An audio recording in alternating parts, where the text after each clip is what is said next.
Buenos días, hoy te voy a mostrar cómo cambiar el idioma en Xiaomi 15T.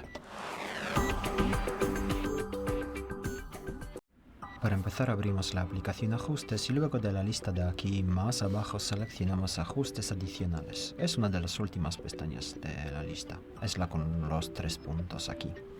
Luego pasamos a la opción, una de las primeras de aquí, la segunda en este caso, idioma e introducción de texto. Y luego aquí pulsamos la primera opción, idiomas. De esta manera podemos ver la lista de idiomas aquí. Hay que simplemente pulsar un idioma de la lista. Vamos a poner el dispositivo en turco, por ejemplo. Entonces pulsamos turco. Y si sales de aquí, si pulsas atrás aquí arriba a la izquierda, puedes ver que el cambio ya está introducido. El dispositivo ya está en turco.